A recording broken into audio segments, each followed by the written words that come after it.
गर्ने जबरजस्ती भयो भने त्यसमा भौतिक व्यवधान खडा हुनेछ। मलाई मेरो नेपालको संविधानको धारा 48 ले सार्वभौम सत्ता मलाई मेरो नेतृत्व वर्गबाट छोट्याउनुस् भन्नुभएकोले एकदमै छोटोमा भन्छु कि नेपालको संविधानको धारा 48 ले राष्ट्रियताको सार्वभौम सत्ताको अखण्डताको रक्षा गर्नु नागरिकको कर्तव्य हो भनेको छ। त्यो संविधानको धारा 48 ले भनेको विरुद्ध राष्ट्रियताको सार्वभौम सत्ताको स्वाधीनताको रक्षा गर्न उभिनलाई प्रतिबन्ध लगाउने को हो? को सिडियो, को गृहमन्त्री, को सरकार? नेपालको संविधानको धारा 48 भन्दा ठुलो हो। त्यसैले नेपालको संविधानको धारा 48 लाई सिरोपर गर्दै त्यो दिन हामी यो छातीमा गोली लाग्ने स्थिति भए पनि हामी त्यो आदेशको उल्लङ्घन गर्दै हामी सडकमा आउने छौं। किनकि तपाईको पछाडी जनालारै छैन, जोन मात्रै छैन, जोनकै आउँदैनन्। 22 त भन्नुहुन्छ, 22 जना सडकमा आउँदैनन्। विगतको तपाईको त्यस्तो छ रेकर्ड। यसपटक कसरी यो जनआन्दोलन सफल बनाउनुहुन्छ? नाम जनआन्दोलन राख्नु भएको छ। जनआन्दोलन भने 22 जनाले गरे त होइन होला नि। ट्विन टावरमा कति जना मान्छेले आक्रमण गरे? कति जना थिए? 22 जना थिए कि 4 जना थिए? विदेशी तत्त्वसँग आफ्नै देश विरुद्ध जब आफ्नै देशको सरकार चलाउनेहरू लाग्छन् नि षड्यन्त्रमा, त्यति बेला तपाईँ र म 2 जना 4 जनाले पनि एकैचोटि वैश्विक शक्ति सन्तुलनमा परिवर्तन ल्याउने गरिकनको आक्रमणहरू हुन सक्छन्। 398 रोपनी जमिन कब्जामा लिएका छौं। सबै साथीहरूलाई थाहा छ, पत्रकार क्षेत्रको थाहा छ, तपाईहरुले कभरेज पनि गर्नुभएको छ। हामीले त्यो ठाउँमा परेड खेलाएर हाम्रो साथीहरूले अहिले पनि घेराबारा गरेर बसिरहनु भएको छ। हामीले त्यहाँ कब्जामा लिएका छौं।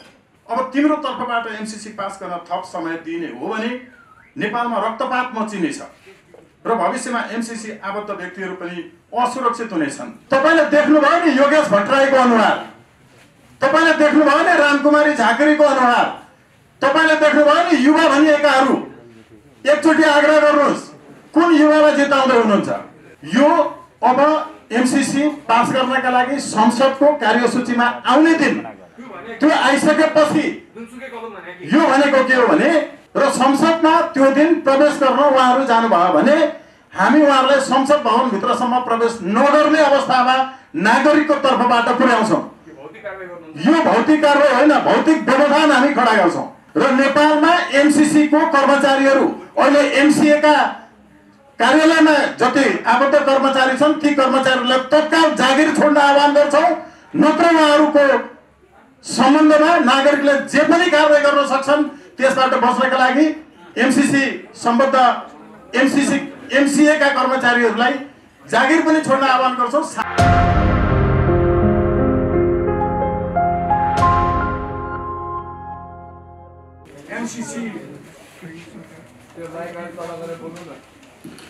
एमसीसी को सम्झौता विरुद्धको संयुक्त आन्दोलनको एकजना अभियन्ता हुनुहुन्छ र आज हामीहरू चाहिँ यो एमसीसी सम्झौतालाई खारेज गर्नको निम्ति जनताको मत र जनताको शक्ति जागृत गर्न केही कार्यक्रम गर्नु पर्यो।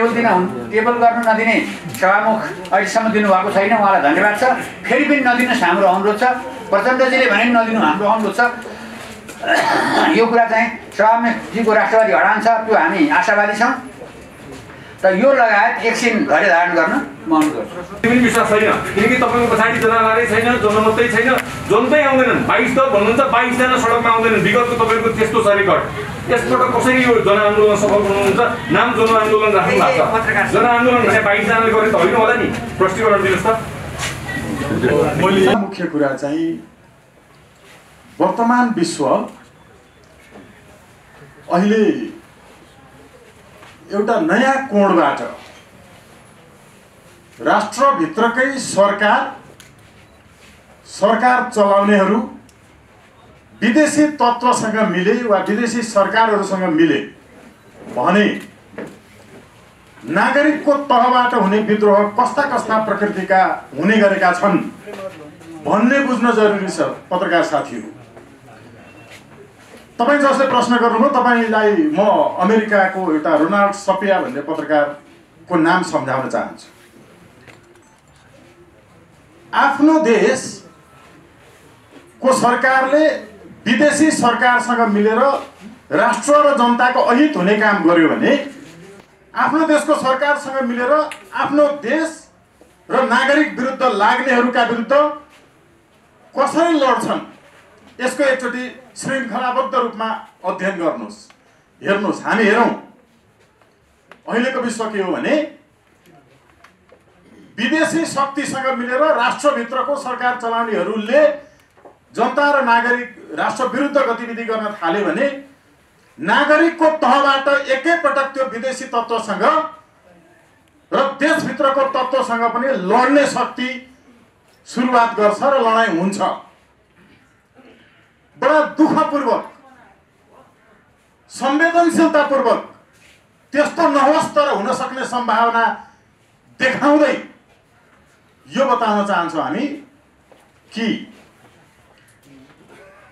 ट्विन टावरमा कतिजना मान्छेले आक्रमण गरे, कतिजना थिए? 22 जना थिए कि 4 जना थिए? विदेशी सरकारसँग विदेशी तत्त्वसँग आफ्नै देश विरुद्ध जब आफ्नै देशको सरकार चलाउनेहरू लाग्छन् नि षड्यन्त्रमा, त्यति बेला तपाईँ र म 2 जना 4 जनाले पनि एकैचोटि वैश्विक शक्ति सन्तुलनमा परिवर्तन ल्याउने गरिकनको आक्रमणहरू हुन सक्छन्। अहिले तपाईँ साथीहरूले गर्नुभएका प्रश्नहरूमा यी सबै जवाबहरू एकैपटक दिने हो भने हामीले पहिला शान्तिपूर्ण रूपमा यो आन्दोलनलाई अगाडि बढाउनका लागि जे बाटो कोरिरहेका छौँ त्यो बाटोमा अवरोध आउन सक्छ। त्यसैले बडा संवेदनशीलतापूर्वक हामी यो जवाब दिइरहेका छौँ। तपाईँ अहिले हेर्नुहोस्, हामीले अहिले नुवाकोटको 398 रोपनी जमिन कब्जामा लिएका छौँ। सबै साथीहरूलाई थाहा छ, पत्रकार साथीहरूलाई थाहा छ, तपाईँहरूले कभरेज पनि गर्नुभएको छ। हामीले त्यो ठाउँमा परेड खेलाएर हाम्रो साथीहरूले अहिले पनि घेराबारा गरेर बसिरहनु भएको छ। हामीले त्यहाँ कब्जामा लिएका छौँ। हामीले यो पूर्व नै बडा संयमतापूर्वक धैर्यपूर्वक अमेरिकी राष्ट्रपति समक्ष पनि दूतावासमा प्रवेश गरेर पत्र बुझाएका थियौँ। यहाँहरूले कभरेज गर्नुभएको थियो। हामीले भनेका थियौँ त्यो पत्रमा बडा स्पष्टसँग। म एकपटक साथीहरूलाई सम्झाउन चाहन्छु। त्यति बेला हामीले उहाँहरूले पत्र हामीलाई जवाब दिनुभयो इमेलमा पनि। 45 मिनटसम्म गएर छलफल गरौँ अमेरिकी दूतावासमा। एउटा देशले अर्को देशलाई गर्ने आर्थिक सहयोग पछाडिको दर्शन के हो? त्यो देशका नागरिक हितमा सहयोग गर्ने राष्ट्रप्रतिको सकारात्मक भावना वृद्धि होस् भनेर हो नि। तपाईँले गर्ने भन्ने सहयोगको कारणले तपाईँ विरुद्ध नेपालबाट आक्रमणको तयारी पनि भइरहेको छ। तपाईँ जबरजस्ती अनुदान भनेर कोच्याउन खोजिरहनु भएको छ। अनुदानमा ब्याज लाग्छ। अघि आदरणीय भरत दाहालज्यूले प्रस्तुत गर्नुभएको संयुक्त वक्तव्यमा यहाँले बुदागत रूपमा सुन्नुभयो। दान भनेपछि दान हुन्छ। हामीले त्यति बेला भनेका थियौँ कि प्रिय राष्ट्रपति अमेरिका जो बाइडेन कुनै पनि देशबाट अर्को देशमा गरिने आर्थिक सम्झौताको उद्देश्य जनताबीच सकारात्मक प्रभाव पार्नु हो। यस सन्दर्भमा एमसीसीको कारण नेपाल अमेरिका सम्बन्ध जनस्तरमै खराब हुँदै गइरहेको बताउनु पर्दा हामीलाई दुःख लागेको छ। एमसीसीको कारण नै तिम्रो देशप्रति नेपाली जनताको भावना अझ नकारात्मक बनिरहेको छ। तर पनि तिमी किन एमसीसी अझै नेपालमा लागू गराउन चाहन्छौ? यो निश्चित छ कि एमसीसी नेपालमा लागू गरिए पनि अन्य देशमा चाहिँ नेपालमा पनि असफल हुनेछ। यसबाट अमेरिकी योजनाको असफलता अझै बढ्नेछ र अमेरिकालाई नै अझै यसबाट बेफाइदा हुनेछ। नेपाली जनताको विरोधकै कारण नेपालको संसदले हालसम्म एमसीसी पास गर्न नसकी समय अझै माग गरेको छ। अब तिम्रो तर्फबाट एमसीसी पास गर्न थप समय दिने हो भने नेपालमा रक्तपात मचिनेछ र भविष्यमा एमसीसी आबद्ध व्यक्तिहरू पनि असुरक्षित हुनेछन्। तिम्रा कर्मचारीहरू असुरक्षित हुनेछन् र एमसीसीका कर्मचारीहरू नेपालमा असुरक्षित हुनेछन्। त्यसैले एमसीसी नेपालमा लागू नगर्नु अनुरोध सहित सही सम्बन्धका लागि नेपाली जनताको तर्फबाट हामी सबै यहाँ उपस्थितहरू तपाईँलाई आग्रह गर्दछौँ र यो अनुरोध गर्दछौँ, विश्वास छ तिमीले आफ्नो हितको रक्षा गर्नेछौ। यो हामीले नेपालको हित त छँदैछ, तर अमेरिकीहरूले पनि आफ्नो हितको रक्षा सोच्ने हो भने उसले बडा गम्भीरतापूर्वक यो बारेमा अब समय थप गर्न जो गरिएको छ। नेपालको प्रधानमन्त्रीको तहबाट पूर्व प्रधानमन्त्री समेतले हस्ताक्षर गरेर त्यहाँको एउटा नेपालका लागि सहसचिव सरहको व्यक्तिलाई जो लम्पसार गरेर पत्राचार गरिएको छ, हामी यसको गम्भीर रूपमा राष्ट्रघात भएको मात्र होइन, राष्ट्रद्रोहको मुद्दा लाग्नुपर्ने सम्मको काम यिनीहरूले गरेका छन्। म तपाईँहरूलाई जानकारी गराउन चाहन्छु, यहाँलाई पक्कै पनि जानकारी छ कि एमसीसी को शेड्युल नम्बर 52 ले के भन्छ? नेपालमा नेपालको सरकार छैन भन्छ, नेपालको सरकार होइन भन्छ। एमसीसी का लागि इन्डियन सरकारको सम्मतिमा नेपालले परियोजना प्रस्तुत गर्नुपर्छ भन्छ। Nepal has to submit the project report in consent of the government of India. यो भनेको के हो? सरकार छैन नेपालमा, नेपालको सरकार मानिँदैन, नेपालका लागि सरकार भनेको इन्डियामा छ भन्छ।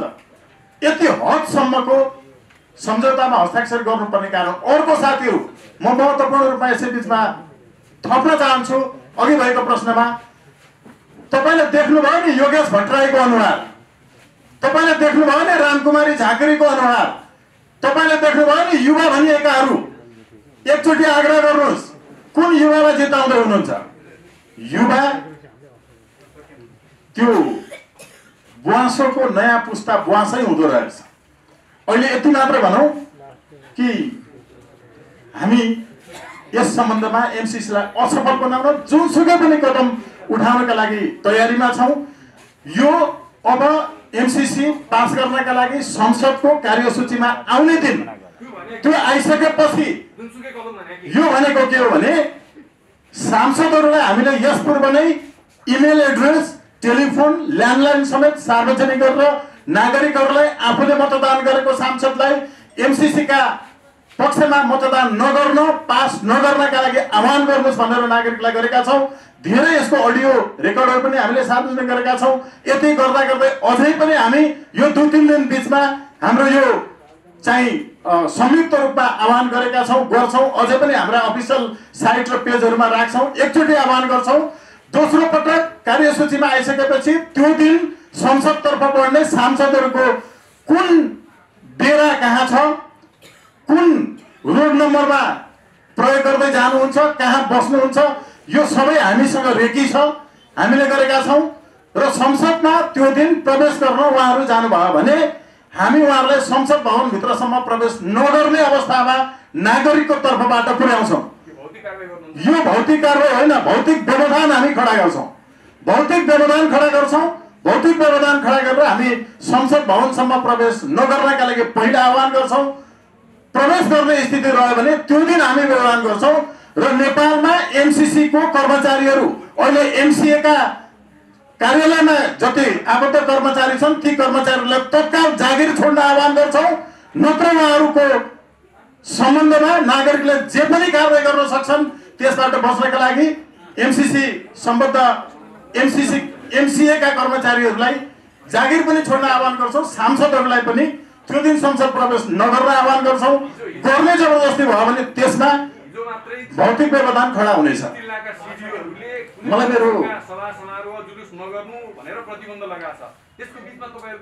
नेपालको संविधानको धारा 48 ले सार्वभौम सत्ता, मलाई मेरो नेतृत्व वर्गबाट छुट्याउनुहोस् भन्नुभएकोले एकदमै छोटोमा भन्छु कि नेपालको संविधानको धारा 48 ले राष्ट्रियताको, सार्वभौम सत्ताको, अखण्डताको रक्षा गर्नु नागरिकको कर्तव्य हो भनेको छ। त्यो संविधानको धारा 48 ले भनेको विरुद्ध राष्ट्रियताको, सार्वभौम सत्ताको, स्वाधीनताको रक्षा गर्न उभिनलाई प्रतिबन्ध लगाउने को हो? त्यो को सिडियो, को गृहमन्त्री, को सरकार?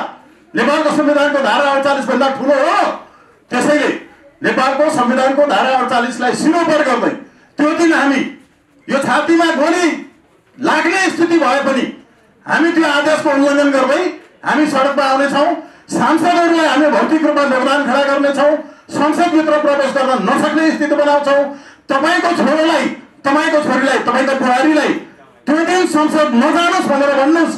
घरमा भएको सांसदका बुवा आमाहरू, श्रीमतीहरू, दिदीबहिनीहरूले समेत यसकारण सुरक्षित रहन हामी संविधानको धारा 48 को सिरोपर गर्दै राष्ट्रियताको, स्वाधीनताको, स्वतन्त्रताको, सार्वभौम सत्ताको रक्षा गर्नका लागि जुनसुकै रूपमा पनि भौतिक व्यवधान खडा गर्न तयार हुनेछौँ। धन्यवाद।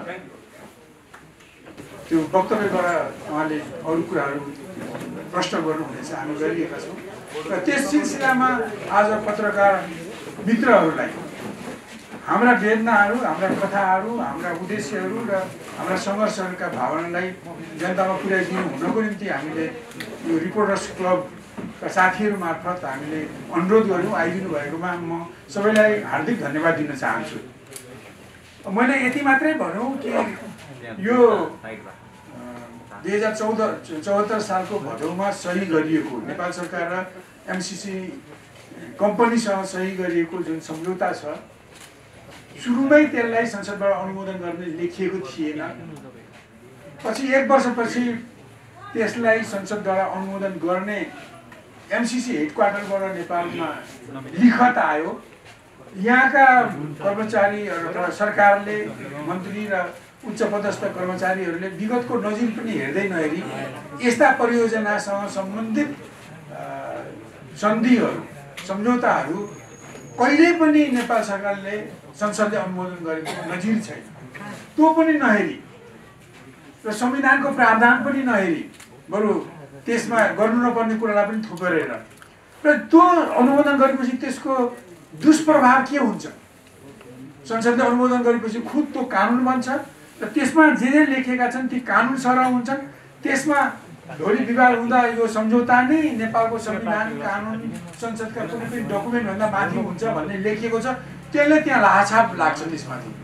यस्तो त्यसको जुन परिणाम हो त्यो कुरालाई पनि विचार नगरी र एमसिसीले जुन हक यो सम्झौताबाट पाएको छ, नेपाल सरकारलाई पनि गाइड गर्ने, नेपाल सरकारभन्दा पनि माथि रहने हक पाएको छ, त्यो हक पनि कानुन बन्छ भन्ने कुरालाई नहेरिकन जुन ढङ्गले नेपाल सरकारले त्यसलाई संसदबाट अनुमोदन गर्ने स्वीकृति पठायो, त्यो स्वीकृति अनुसार नै अब आउने फरवरी 28 भित्रमा यसलाई अनुमोदन गर्ने अमेरिकी सरकारको दबाब छ र यहाँको वर्तमान प्राविधिकबाट स्थापित सरकार, जसको प्रधानमन्त्री श्री शेरबहादुर देउवा हुनुहुन्छ, उहाँको बढी चर्को दबाब छ र त्यस अगाडि झुकेर सांसदहरूले, त्यहाँका दलहरूले यसलाई अनुमोदन नगरौँ र अनुमोदन गरेर जुन नेपाललाई नव उपनिवेश जस्तो बनाउने र नेपाललाई एउटा संयुक्त राज्य अमेरिकाको क्रीडा स्थल मात्रै होइन, युद्धस्थलमा परिणत गर्ने, हाम्रो स्वतन्त्रता, सार्वभौमसत्तालाई खण्डित गर्ने, अब अमन चैनको साथमा बसेको नेपाललाई द्वन्द्वमा घसिट्ने जुन प्रयत्न भइरहेको छ, त्यसलाई असफल पार्नको निम्ति सारा देशभक्त नेपालीहरू, चाहे जुन राजनीतिक पार्टीमा हुन्, जुन आस्थामा हुन्, जुन जाति, जात, धर्ममा हुन्, सबैले यो देशको स्वतन्त्रता, सार्वभौमसत्तालाई जोगाउनको निम्ति उठ्नुपर्ने अहिलेको आवश्यकता छ। त्यही आवश्यकतालाई तपाईँहरू मार्फत जनतामा पुर्याउनको निम्ति, त्यो अपिल जनताको जानकारीमा पुर्याउनको निम्ति हामीले पत्रकार सम्मेलन आयोजना गरेका छौँ। अहिले हाम्रो यसको सञ्चालक लोककृष्ण भट्टराईजीले यो आयोजना गर्ने दलका, सङ्गठनका, अभियानका, मोर्चाका यहाँ आज आउनुभएका प्रमुख नेता या नेताहरूलाई उहाँले चाहिँ आसन ग्रहण गराइसक्नु भएको छ। म यहाँलाई भनौँ, त्यो यो आजको प्रेस वक्तव्यमा नेताहरूको हस्ताक्षर हुँदैछ। त्यो हस्ताक्षर भइसकेपछि चाँडै नै फोटोकपी आएर पत्रकार मित्रमा वितरण हुनेछ। त्यसभन्दा अगाडि हामीसँग त्यो पत्र भनौँ, हाम्रो यो आजको प्रेस वक्तव्य यो आन्दोलनको तर्फबाट, यी दलहरूको सङ्गठन, मोर्चा, अभियानको तर्फबाट जारी गरिने जुन छ त्यो हामीसँग छ, त्यसलाई हामी यहाँ तुरुन्तै प्रस्तुत गर्नेछौँ। यो काम गर्नु हुनुको लागि मैले यति बोल्दै हाम्रो सञ्चालक लोककृष्णजीलाई अनुरोध गर्दै मैले अहिलेको मेरो मन्तव्यलाई टुङ्ग्याएँ। पछि प्रस्ताव आइसकेपछि त्यो वक्तव्यबाट हामी सबैको सल्लाहले त्यहाँ ल क्याम्पसको भनेको हाम्रो नारायण शर्माजी खालिजी अभियान हुनुहुन्छ र त्यसपछि हाम्रो सदाबहार राष्ट्रवादी नेता कहिले कता साध्यबहादुर भण्डारीजी,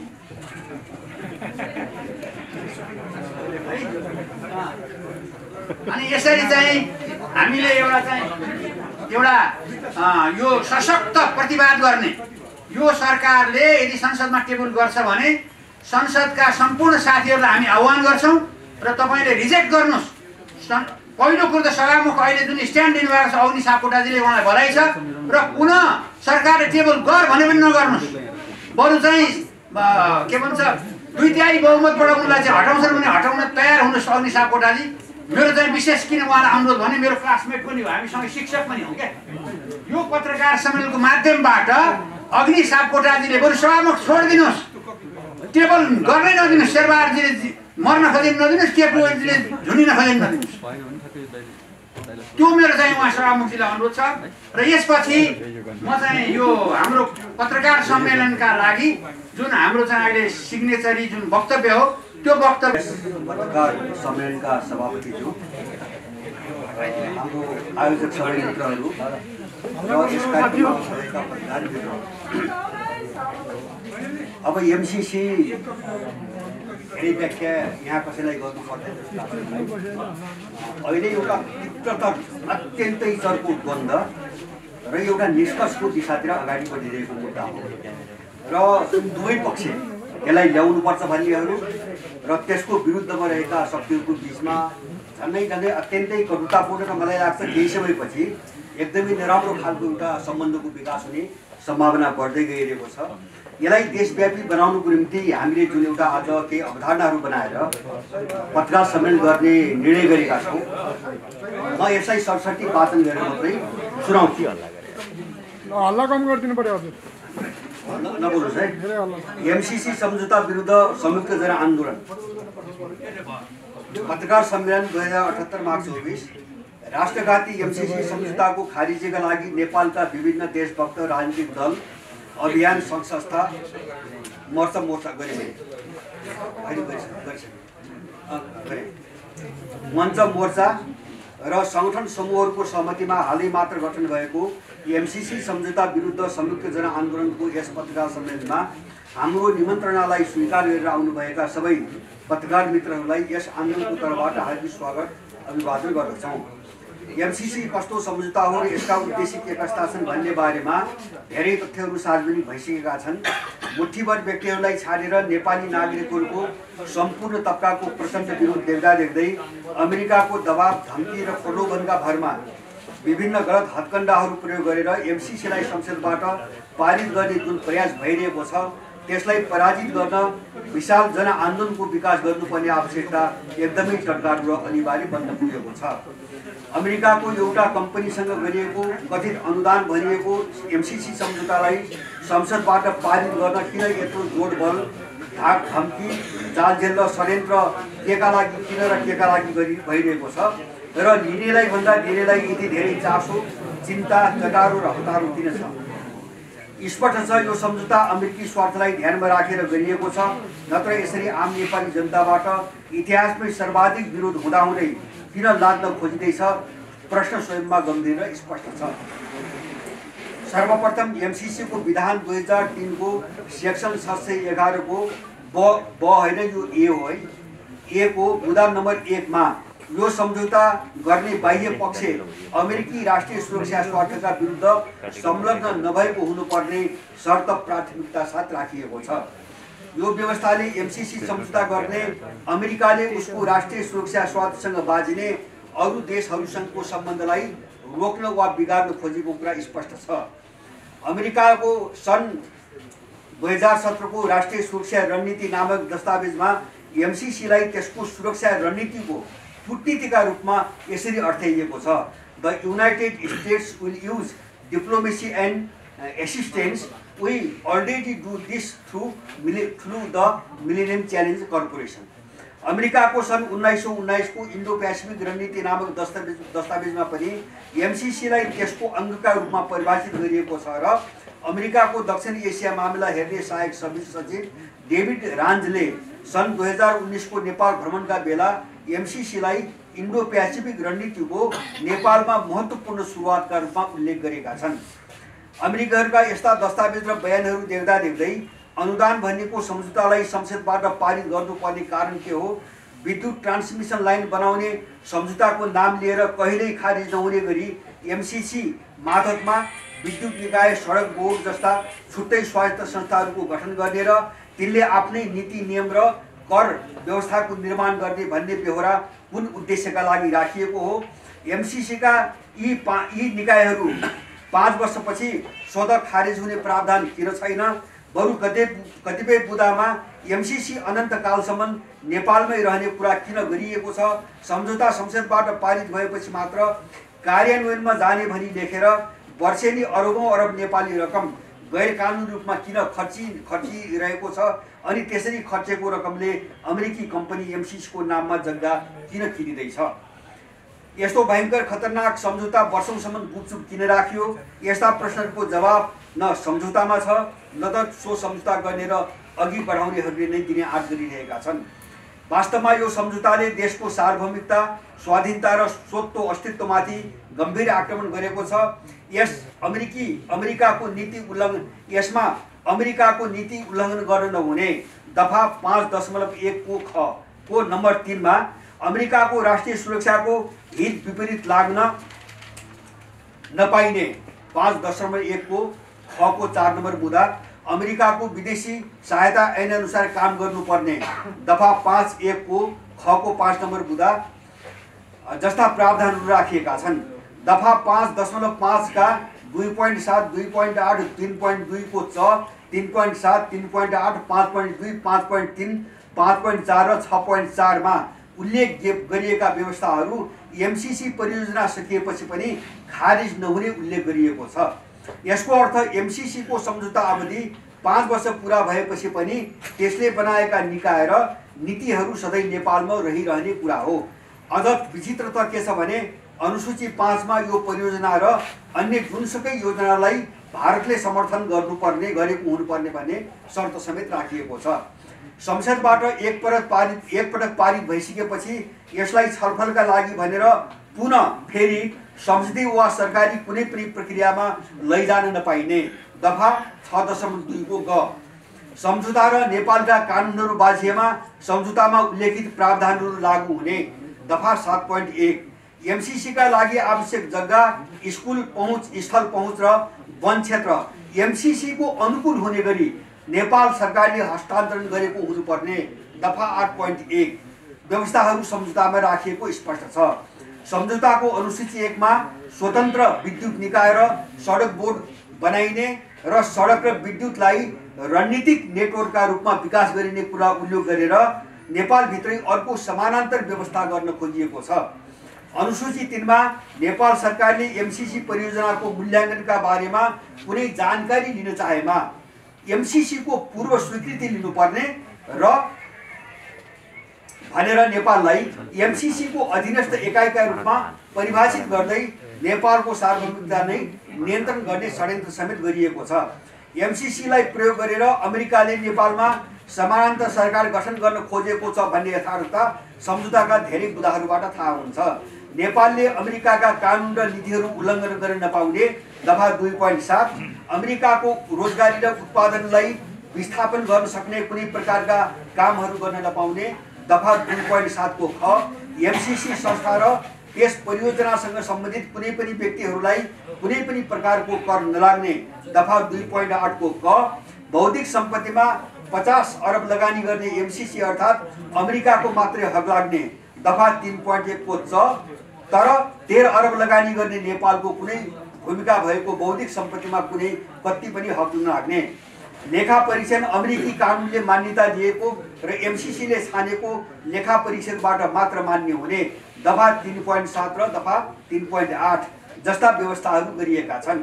यति मात्र होइन, अनुसूची 1 मा एमसीसी संसदबाट पारित भएपछि नेपालको नियन्त्रणमा नरहने गरी स्वायत्त हुने र यसले स्वतन्त्रतापूर्वक कसैसँग अर्थात् कुनै पनि देशसँग समेत आफ्नो नाममा सम्झौताहरू गर्ने मुद्दा मामिला हेर्न सक्ने र यसले स्वतन्त्रतापूर्वक वित्तीय तथा बैंकिङ कारोबार गर्न पाउने व्यवस्थाका साथै परियोजनाका लागि आवश्यक ठेकेदार, सल्लाहकार, अनुदानदाता, खरिद एजेन्ट, वित्तीय एजेन्ट सबै एमसीसीले नियुक्त गर्ने र नेपालले यस्ता विषयमा केही गराउन चाहेमा त्यसलाई अमेरिकाको एमसीसीले स्वीकृत गर्नुपर्ने सम्बन्धका हास्यास्पद प्रावधानहरू राखिएका छन्।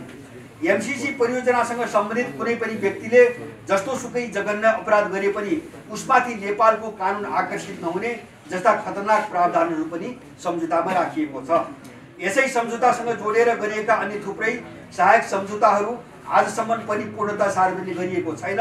अमेरिकी सुरक्षा सैन्य रणनीतिसँग जोडिएको सोफा सम्झौता, एमसिए नेपालले परियोजनाको सुरक्षाका बहानामा कथित टेन्डर हालेर ल्याएको कार्डो नामक अमेरिकी सुरक्षा कम्पनी र गुपचुप रूपमा राखिएका तर केही अंशमा बाहिर आएका पूरक सम्झौताहरू हेर्ने हो भने सत्तावादी दलहरूले आफ्नो निकृष्ट स्वार्थका लागि नेपाललाई अमेरिकाको हातमा बेच्न खोजेको यथार्थमा कुनै शङ्का रहन्न। यस्तो राष्ट्रघाती सम्झौताको विरुद्धमा उत्रनु र यसलाई खारेज गराउन व्यापक जनमत र जनबलको प्रयोग गर्नु सच्चा नेपाली नागरिकहरूको नैसर्गिक अधिकार र कर्तव्य हो। एकातिर नेपालको सार्वभौमता हड्पेर समानान्तर सरकार बनाई प्राकृतिक स्रोत साधनहरू लुट्ने योजना र अर्कोतिर छिमेकी मित्र देशहरूका विरुद्धमा नेपालको भूराजनीति दुरुपयोग गर्ने अमेरिकी रणनीति नै एमसीसी परियोजनाको सारतत्व हो। यो चीन, रुस र उत्तर कोरियाको नामै किटेर तिनीहरूका विरुद्धमा बनाइएको इन्डो पेसिफिक रणनीतिको अभिन्न अङ्ग हो भन्ने तथ्य हामीले होइन अमेरिकीहरूले नै भनिरहेका छन्। हामी एमसीसी सम्झौता विरुद्ध राष्ट्रिय जनआन्दोलनका तर्फबाट यस राष्ट्रघाती सम्झौताको बिना शर्त खारिजका लागि आम नेपाली नागरिकहरूलाई सडकमा उत्रन र यसका विरुद्धमा प्रतिरोध आन्दोलनलाई प्रभावकारी बनाउने दिशामा साझेदार बन्न विनम्र अनुरोध गर्दछौँ।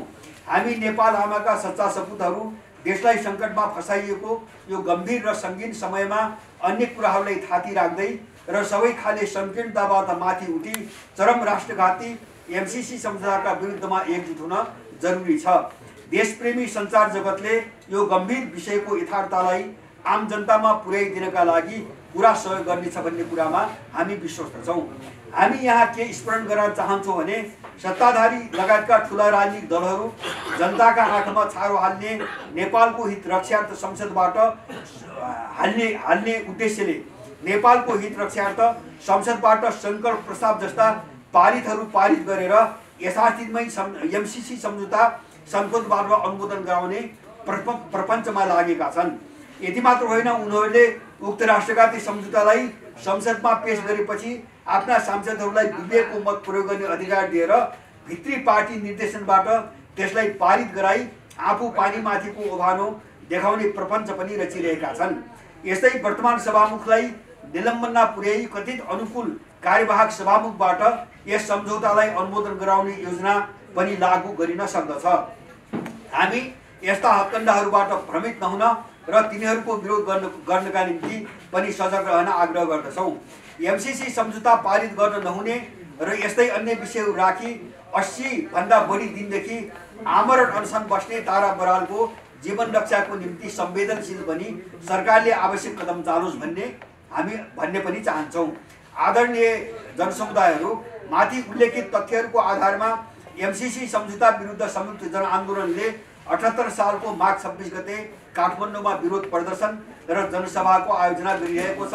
त्यस दिन दिउँसो 12:30 बजे कोटेश्वर तिनकुनेको पश्चिम कुनामा भेला भई बानेश्वरतर्फ विरोध र्यालीको रूपमा गई विरोध सभा गर्ने कार्यक्रम तय भएको छ। ठुलो सङ्ख्यामा उक्त विरोध प्रदर्शन र जनसभामा सहभागी भई राष्ट्रघाती एमसीसी सम्झौतालाई अस्वीकार गर्न सरकारमाथि सशक्त दबाब दिनको निम्ति देशभक्त नेपालीहरू र विशेष गरी उपत्यकामा रहनुभएका देशभक्त नेपालीहरूमा हार्दिक अपिल गर्दछ। यसका साथै देशका सबै सम्भव देश राजधानी र जिल्लाहरूमा राष्ट्रघाती एमसीसी सम्झौताको विरुद्धमा देखाएका उल्लेखित पार्टी, मोर्चा, अभियान र सङ्गठनहरूले त्यस सम्झौता विरोधी अन्य स्थानीय शक्तिहरूलाई समेत समेट्दै सशक्त विरोध कार्यक्रम गर्नको निम्ति आग्रह गर्दछ। धन्यवाद। आदरणीय पत्रकार साथीहरूलाई दिन्छौँ र त्यसमा पत्रकार साथीहरूलाई उठेका तपाईँहरूले सोध्नुपर्ने केही कुराहरू छन् भने हाम्रा यहाँ मञ्चमा रहेका सबै सार्वभौम नेता साथीहरू सबैले दिनुहुनेछ। अब यहाँ चाहिँ नेपाल कम्युनिस्ट पार्टीका अध्यक्ष लोकनारायण सुवेदी पनि हुनुहुन्छ, हाम्रो अहिले सभापतित्व गर्ने चाहिँ सिबी मैनाली हुनुहुन्छ, त्यसपछि आएर चाहिँ नेपालका लागि नेपाली पार्टी गठन गर्नुभएका बालकृष्ण नेउपानेजी पनि हुनुहुन्छ र अरू धेरै साथीहरू हुनुहुन्छ। तपाईँले रुक्क हुनुहोस् होइन। अर्को कुरा चाहिँ यो राष्ट्रियताको प्रजातन्त्रको मान्छेले तत्काल ठुल्ठुला यत्र आन्दोलन गरेका छन्, प्यालेस्टिनीहरूले त्यत्रो ठुलो सङ्घर्ष गरेर किन डराउनु भएको तपाईँ? यसमा निसङ्कोच हुनुहोस्, एमसी पास हुन हामी दिन्न, यो लेख्नुहोस् तपाईँ। र त्यसो भएको हुनाले अब हामीले धेरै लिङ्गनिङ भन्दा पनि तपाईँको चाहिँ अरू केही प्रश्नहरू छन् भने हाम्रो चाहिँ सभापतिले चाहिँ उत्तर दिनुहुनेछ र हामी सबै त्यसको उसमा चाहिँ सभापतिदेवको उत्तरमा गर्नेछौँ। केही छन् प्रश्न भने सभापतिले उत्तर दिनुहुन्छ, सोध्नुहोस्। सिपी मैनाली सभापति हुनुहुन्छ भने सबै दलका सङ्घ संस्थाका प्रतिनिधि कमरेडहरू र साथीहरू र यहाँ उपस्थित गर्ने पत्रकार मित्रहरू, जिम्मेवार पत्रकार मित्रहरू, देशभक्त पत्रकार मित्रहरू, यहाँ सबैलाई चाहिँ म एमसिसी खाद्य अभियानको तर्फबाट र हाम्रो चाहिँ यो संयुक्त आन्दोलनको तर्फबाट हार्दिक अभिवादन गर्न चाहन्छु। अब हामी सबैलाई थाहा छ कि यो चाहिँ एमसिसी नेपालको राष्ट्रिय स्वत्व अस्तित्व, नेपाल भन्ने देशको नाम निशाना नै नामेट गर्ने हिसाबले चाहिँ आइरहेको छ। यसले हाम्रो देशको चाहिँ स्रोत साधन सम्पदा चाहिँ लुट्ने एकातिर यसको उद्देश्य छ, यो हामी सबैलाई थाहा भएका छौँ। फेरि त्यति मात्र नपुगेर नेपाललाई चाहिँ ध्वस्त गर्ने, यहाँ अशान्ति मचाउने, द्वन्द्व निम्त्याउने, त्यति मात्रै होइन, यो अन्तर्राष्ट्रिय स्तरमा पनि चीन भारत हाम्रा मित्र शक्तिहरूका विरुद्ध पनि परिलक्षित चाहिँ भएर नै यो आएको छ। यो कुरा भारतले अहिले चाहिँ अलिक बुझेको छैन, तर म भारतीय चाहिँ अब शासकहरूलाई राम्रोसँग चाहिँ यो यसको चाहिँ एउटा अन्तर्यमा सारमा रहेको कुरा बुझ्न चाहिँ अनुरोध पनि गर्दछु। वास्तवमा चाहिँ यसले अमेरिका नेपालमा आएर आफ्नो चाहिँ क्रीडास्थल बनायो भने दक्षिण एसियामा चाहिँ अशान्ति हुनेवाला छ, दक्षिण एसियामा उसले हैकम जमाउनेवाला छ। त्यसले गर्दाखेरि चाहिँ एउटा ठुलो द्वन्द्व यहाँ भड्किनेवाला छ। त्यसले गर्दा अब यस्तो नहुन दिनको लागि अब हामी नेपाली जनताले पूर्ण खबरदारी चाहिँ आन्दोलन चाहिँ गर्न जरुरी छ। यो जनस्तरको चाहिँ एउटा खबरदारी आन्दोलन पनि हो। जनता सडकमा उत्रेर मात्रै यो देशमा व्यवस्था फेर्ने, यो देशको अवस्था फेर्ने काम चाहिँ यो गर्न सक्नुपर्छ र सक्ने गरेका पनि छन्। यहाँ विडम्बना के भएको छ भने जनताले चाहिँ ठुलो बलिदान गरेर व्यवस्था त फेरे, तर चाहिँ तपाईँको चाहिँ देशको अवस्था चाहिँ फेर्न सकिएन। देश झन् चाहिँ एउटा चाहिँ पिछडिएको चाहिँ एउटा चाहिँ अविकसित अवस्थामा चाहिँ पुगेको छ। हामीलाई थाहा छ पहिले चाहिँ विकासशील राष्ट्र थियो, अहिले अत्यन्त अल्पविकसित चाहिँ मुलुकको रूपमा चाहिँ यो उभिएको छ र यसबाट माथि उठ्न लागेको भन्ने एउटा खालको चाहिँ मिथ्याङ्क चाहिँ एउटा प्रस्तुत गरिरहेछ। वास्तवमा यस्तो चाहिँ अब देशको स्थिति आजको जमानामा हुनु अब के हो त भन्दा हाम्रा देशका शासकहरू, हाम्रा देशका चाहिँ शासक पार्टीका नेताहरू नै विदेशीहरूका चाहिँ दलाल बने, दास बने, तपाईँको चाहिँ दामपन्थी बने। त्यसले गर्दाखेरि चाहिँ बिग्रेको चाहिँ छ हो। अमेरिका चाहिँ आफ्नो इन्ट्रेस्टको निम्ति चाहिँ यहाँ आइराखेको छ होइन, यो हामी सबैलाई थाहा छ। उसको चाहिँ ग्लोबल इन्ट्रेस्ट छ होइन। उसले दक्षिण एसियामा चाहिँ तपाईँको चाहिँ अब चिनमा रुसमा उसले चाहिँ डिस्टर्ब गर्न चाहन्छ, डिभाइड गर्न चाहन्छ, त्यो एउटा कुरा हो। तर पनि चाहिँ अब यो सब निम्त्याउने कुरा चाहिँ के भइरहेछ भने नेपालका शासकहरूले गर्दाखेरि हो। त्यसकारण समस्या, मूल समस्या भनेको नेपालका दलाल शासकहरू हुन्। त्यसकारण नेपालका दलाल शासकहरूलाई चाहिँ सत्ताबाट च्युत चाहिँ गर्ने कुरा र यो चाहिँ दलाल व्यवस्थालाई चाहिँ पनि अब अन्त्य गर्ने कुरा नै चाहिँ अब चाहिँ यो जनआन्दोलनको, यो चाहिँ अब एमसिसी विरोधी आन्दोलनको एउटा मूल मकसद हुनुपर्छ र हुन सक्छ भन्ने चाहिँ हामीलाई लागेको छ। यहाँ तपाईँहरू चाहिँ आइदिनु भयो, अब हाम्रा कुराहरू चाहिँ सुनिदिनु भयो र यसलाई चाहिँ राम्रोसँग चाहिँ एउटा देशभक्त चाहिँ पत्रकारका नाताले यहाँले राख्नुहुनेछ, अब जनतालाई सुसूचित गर्नुहुनेछ भन्ने एउटा चाहिँ हार्दिक विश्वास चाहिँ सहित यहाँ सबैलाई चाहिँ धन्यवाद दिनु।